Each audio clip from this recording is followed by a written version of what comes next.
Ooh. Why do I always start TikToks off gassy? Right.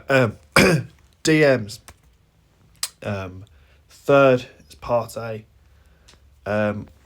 Disregarding everything that he does off the pitch. He's an anchor for Arsenal. Absolutely amazing. Shaped their team. Pushed Xhaka up into deeper up. Make it make sense. Further up into midfield, into like an 8 sort of role. And he's proper shone on his own. 2, Casemiro.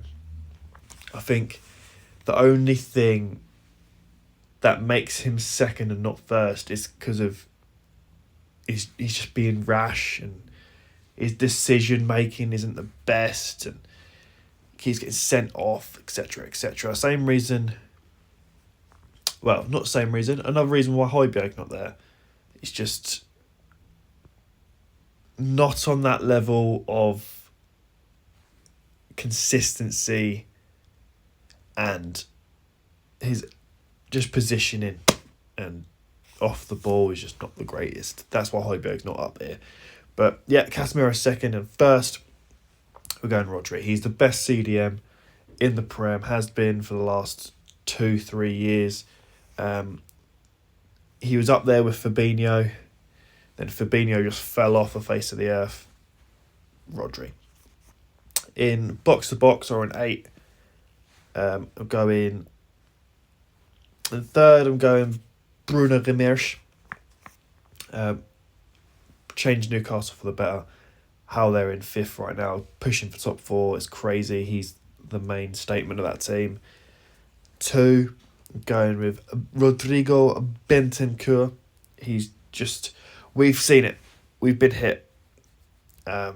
He's not been at Spurs because of his injury. He's out for the rest of the season, and we've needed him, and we haven't had him, and that's why we've dropped way too many points. We got knocked out of the Champions League, etc.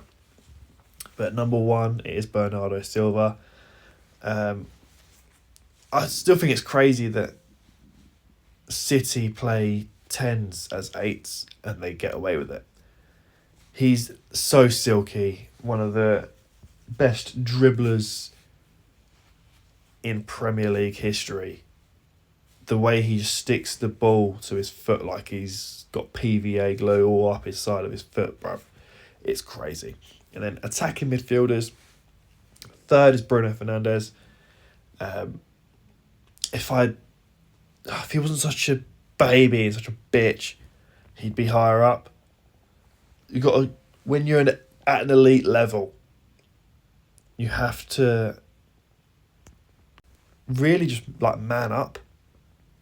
Like I understand the shithousery. He gets his players time and etc. Like you know what I'm trying to say. Like with all the dive in and not giving the ball back to Salah.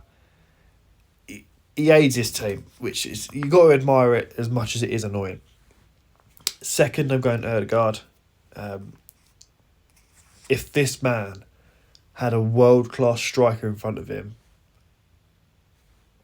we'd be saying that he's first, okay? And there would be no argument about it. It's just, he doesn't have the end. It's like De Bruyne with Jesus. There was just no oomph, nothing. Obviously, Arsenal are doing perfectly fine. They're top of the league, fine and dandy. But if Arsenal had a world-class striker with Ødegaard behind them, they wouldn't be scared of dropping points and losing the league title. They would already have won it, which leads me to first is De Bruyne, and he's the reason why Manchester City are going to overtake Arsenal. Now he's got Haaland in front of him. He's got Mahrez. He's got Grealish. Right, he's got these players that can finish, can put the ball in the back of the net. It's now time for it to happen. He's the best midfielder in the world, bar Modric. It's so close, so close. All you title merchants out there, if De Bruyne wins the Champions League, done. I've already said before that De Bruyne is going to have a better career than Zinedine Zidane, and that's what's going to happen.